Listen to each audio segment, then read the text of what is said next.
Good day. It is now a certainty there will be a meeting between President Donald Trump and President Putin.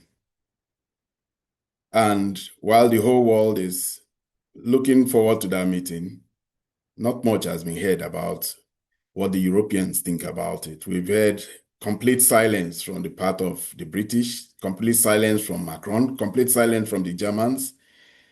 But President Putin also today made us very aware that that meeting is taking place. He says it doesn't matter who may have initiated the meeting. It doesn't bother him, but at least the meeting is taking place.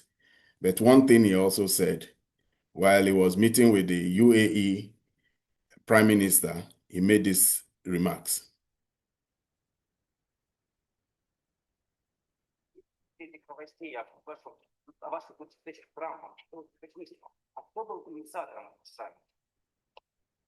Заинтересованность была проявлена с обеих сторон.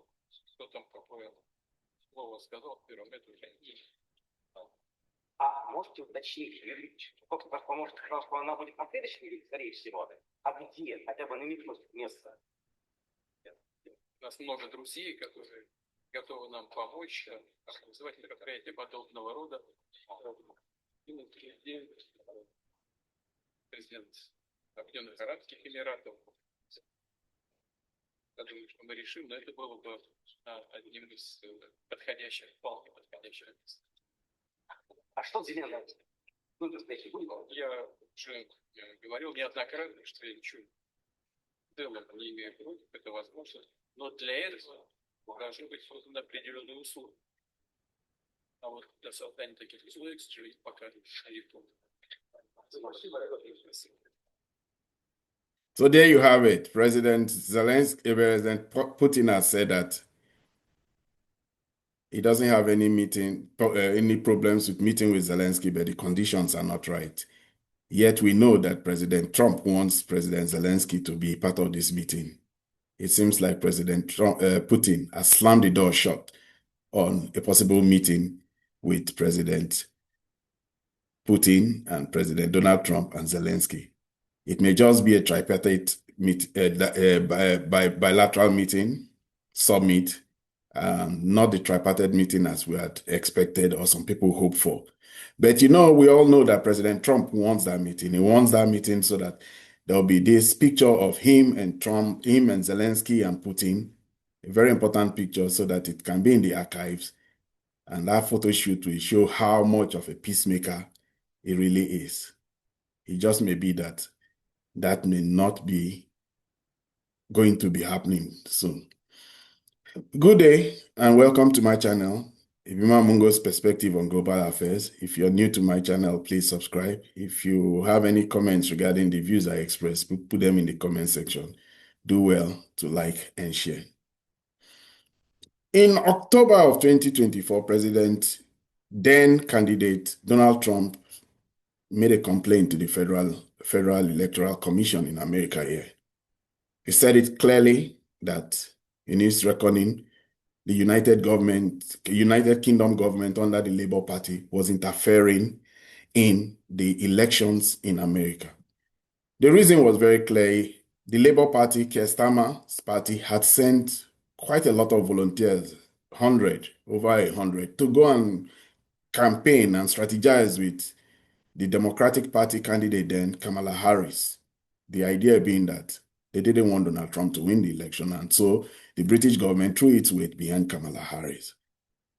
The British government had already done the same thing, though this time under the framework of the MI6. They had in 2015, using a dossier made by a former intelligence officer, Steele. They had said that there was Russian interference in the election, and they accused Putin of interfering in the election. It was a fabricated report, but the Clinton and the Obama regime went ahead with it and ran with it and undermined President Trump all through. Even though he won, he was undermined, and the relationship between America and Russia took a downturn, especially as Obama used that excuse put forward and planned and hatched by the British intelligence, used that excuse to close Russian embassies, Russian embassies. Britain has not wanted America to have good relationship with Russia, and they have been doing everything. But it's not only Britain. President Trump's candidacy represented a clear and present threat to Europe because there he had said it on the campaign trail that he will end the Ukrainian war. Then he claimed he will end the Ukrainian war in a day. We are in the 6th month of the war now, or 6th month of the presidency of Donald Trump, his 47th presidency, and yet it is only now he's able to get a summit and get the Russians to come to sit with him.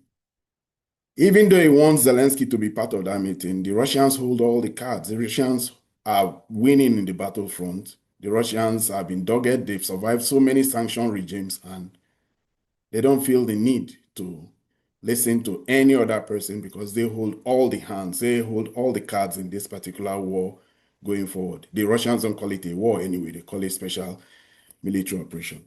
The Europeans have been quiet since the announcement of this summit meeting between President Donald Trump and Putin. They have been quiet.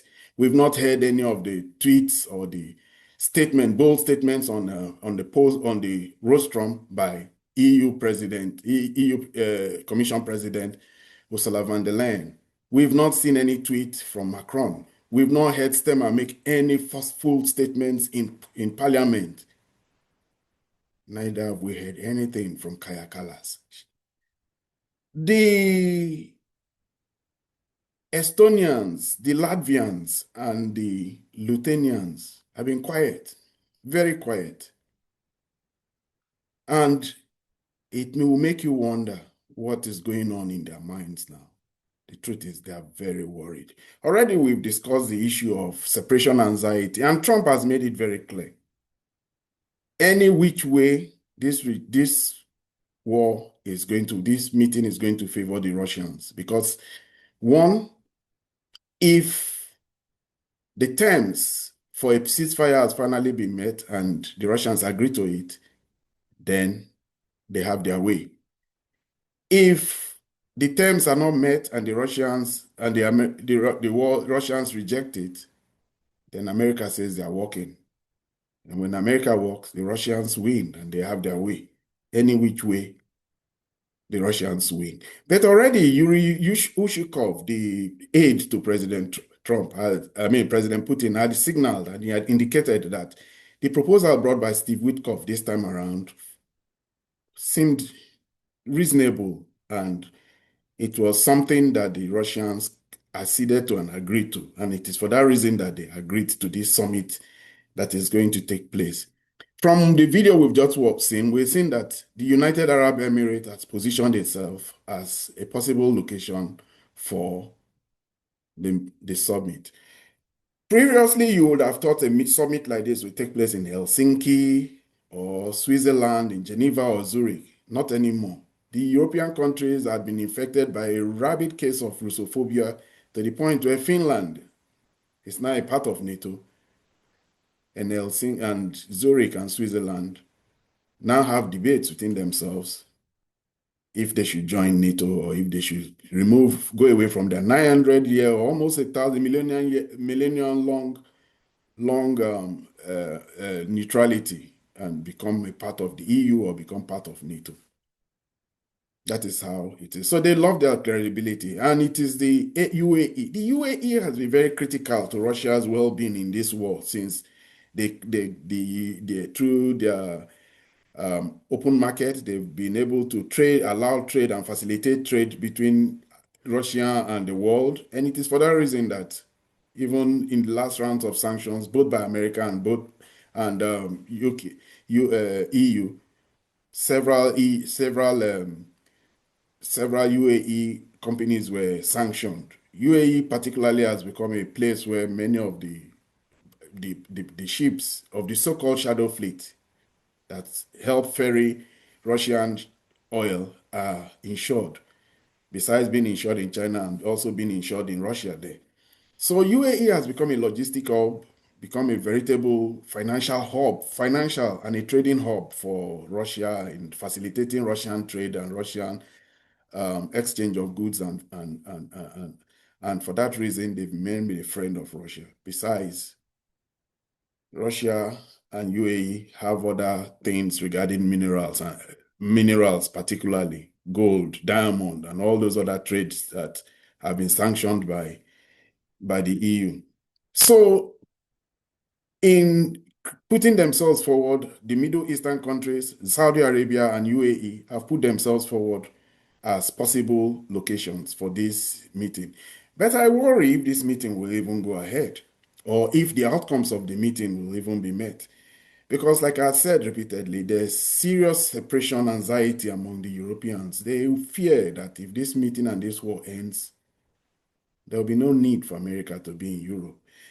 America, for the past 80 years, have played a very important role. They've pacified the Europeans from their common tendency to fight among each other. They are very querulous, bellicose, and quarrelsome among themselves. The French are always at the throat of the English and the Germans never get along. The French and the Germans always have a reason to be at loggerheads with each other. The Austrians, the European history has been a history of unrelenting and unending wars.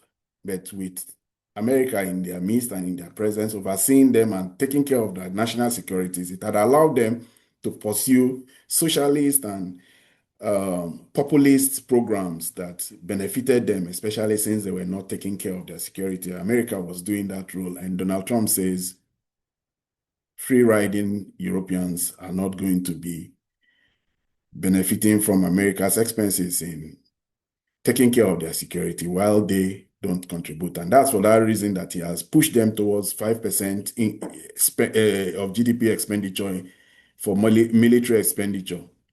This is the reality they now find themselves, the possibility that Donald Trump will pull America off. And this is the fear they had, and this is the reason why they did all they could to make sure he never became the president of America. Unfortunately, this is the reality they face. I get a sense that maybe President Trump is having this joy because the recent EU trade deal he had between America and the EU, where Ursula von der Leyen came to meet him in his golf course in Scotland, just shows how the EU had to capitulate. They practically gave up their sovereignty just for the fact that they just wanted America to continue to be on the continent. America's being on the continent now is now in the air. Because America has said, especially through Peter Gates and through Donald Trump, they've said that they have other priorities. The priority is China. They want to pivot to the South China Sea and the Southeast Asia. And through the partners they have, their Korea, South Korea, Japan, contain the Chinese. Stop them from growing and becoming a regional hegemon and a powerful regional power who one day may want to reach out and start to challenge them in other spheres and other theaters. The war in Ukraine is tying them down. President Trump is asserting American authority the same way he did with enforcing the forceful stop to the Iran-Israel war. Is the same way he's trying to forcefully stop the war between Russia and Ukraine. But here he is going to confront a force bigger than what he has ever seen, the force of collective hatred of Russia by the Europeans, a force of unbridled support, bipartisan, in his own parties, in his own Congress, in his own Senate. The Senate has people, over 80% of the senators support Ukraine. The Congress has bipartisan support for Ukraine. He has to fight through all these forces, and not to talk of the so-called deep state, the neocons, the policymakers, the think tanks, and all those who continue to exert influence, seen or unseen, in Washington, D.C., and far and beyond. Even the Israeli lobby that has sympathy for Ukraine. These are the forces he's still going to confront if he decides to withdraw American support. But one thing he has already done is that while he's going to meet with Russia, he has designated Russia a threat to America.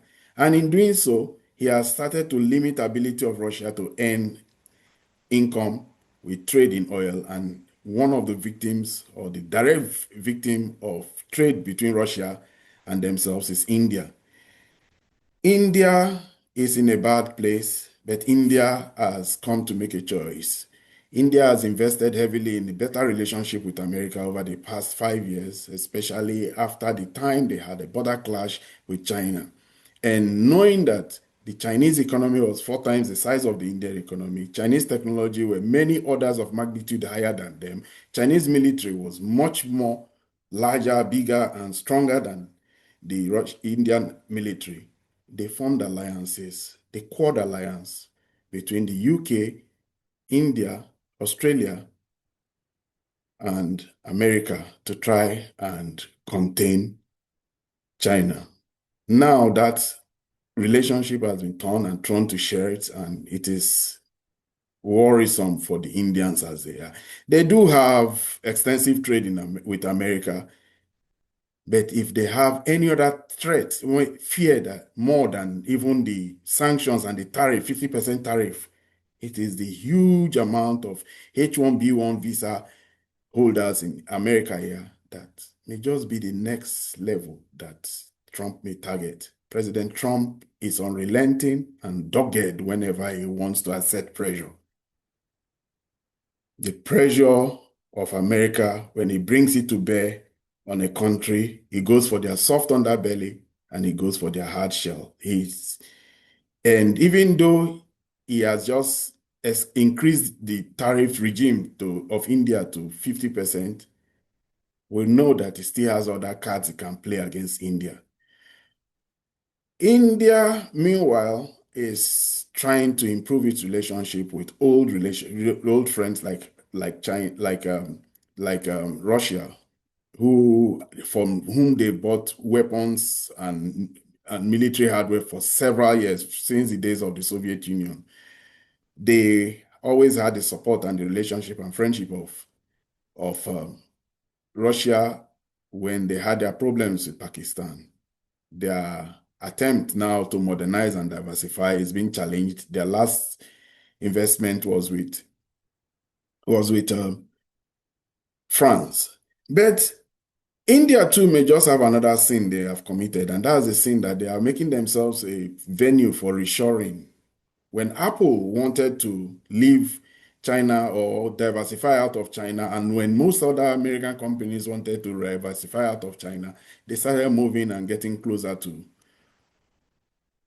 India.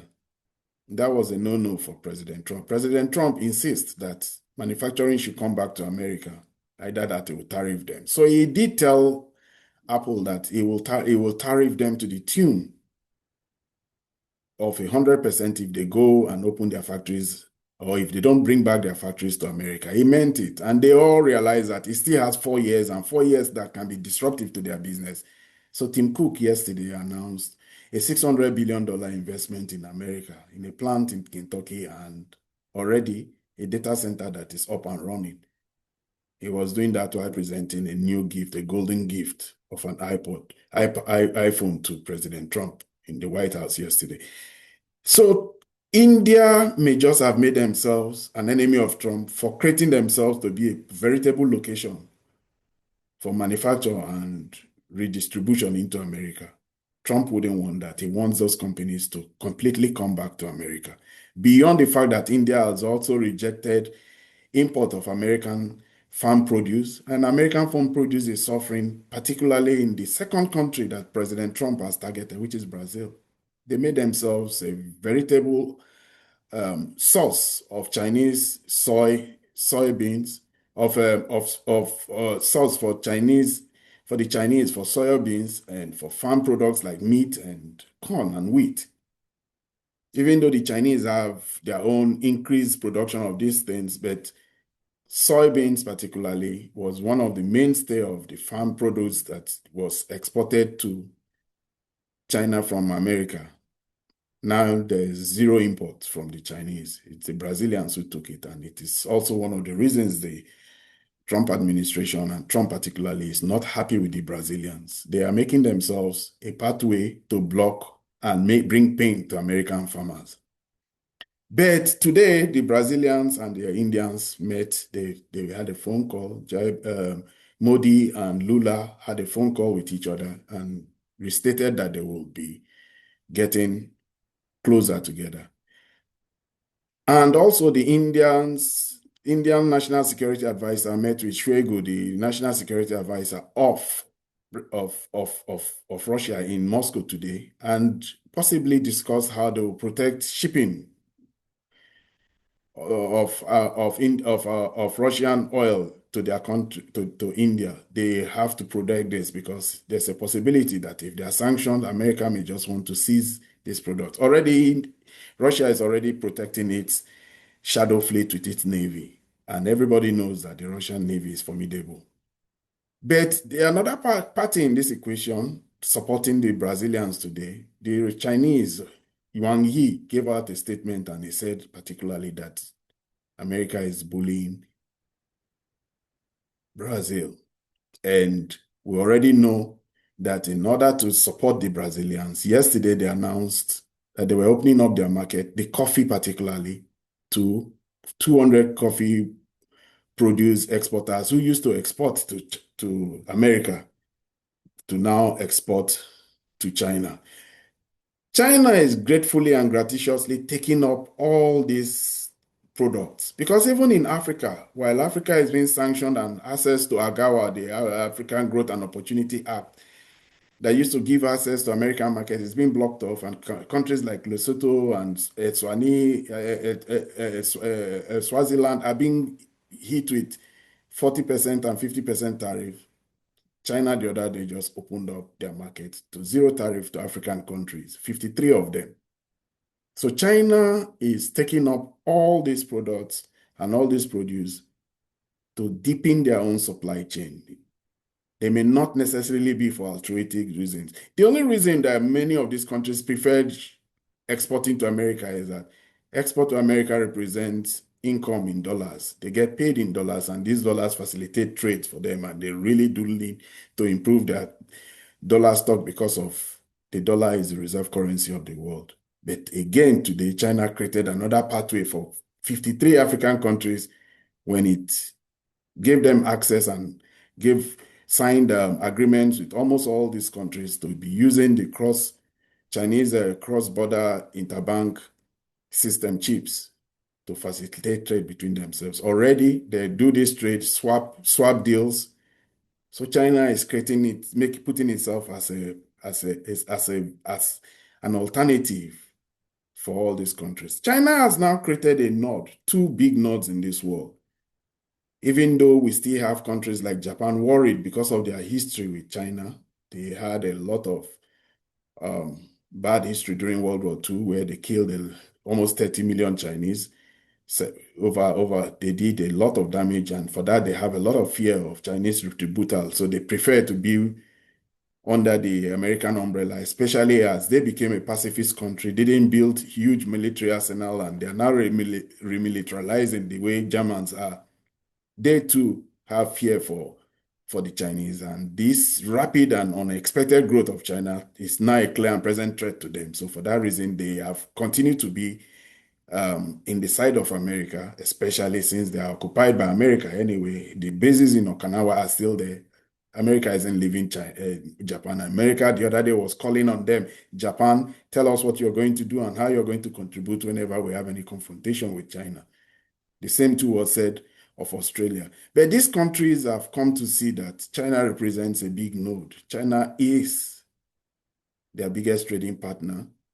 China is the biggest source of intermediate products to their manufacturing. China is a large consumer of the products, either industrial, primary agricultural products that they send to China. China consumes it because China's market too, China's consumer market is growing. It's now worth $8 trillion and it is growing. China consumes as much coffee as it is. Even the other day, Looking Coffee just opened in America. new cultures. China consumes a lot of beef, a lot of luxury goods, a lot of champagne, and most especially a lot of Spanish pork. That is what China does. China's market now is very important to everybody. And that is not adding the fact that until the recent growth of Chinese EVs that are undermining them, European cars did their best and biggest and most humongous sales in China. Volkswagen used to sell 4 million cars in China, but possibly not anymore. But China is now a node for the ASEAN countries, and all of them trade with them, with China. And for that reason, that sector, the eastern node, is the Chinese node, while the western node is the American node. And the Americans have made it very clear under Trump that Germany, the EU, and all the countries have no other place to go apart from to come to America and buy their oil and gas, invest in the economy. They did that when Ursula von der Leyen met with Trump in his Scottish golf course and signed a deal where they are committed to a purchase of $750 billion worth of American hydrocarbon in the next 3 years, $600 billion in investment, and an unlimited amount of, undisclosed amount of military hardware that they will buy. They are not going anywhere. They will form the Western node. And that's the reality we find ourselves with now in the world.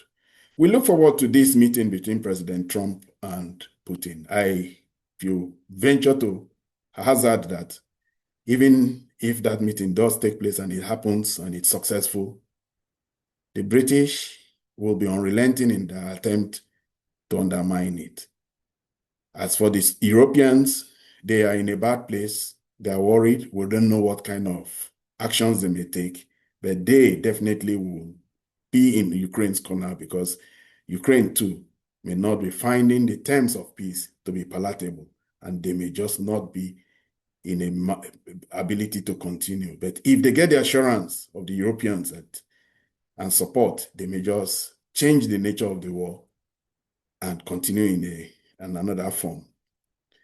This is where I end my video for today. If you're new to my channel, please subscribe. If you have any comments, if you think that this meeting is going to be a success, if you also think that the British may not be able to do anything, or possibly the Germans and every other European who is worried may want to see peace come to Ukraine, or if you think that Putin should see and meet with Zelensky. After all, there's nothing there. You can just meet with him and take that photo up, but it won't change the reality in the war front. Whatever it is you think, put them in the comment section.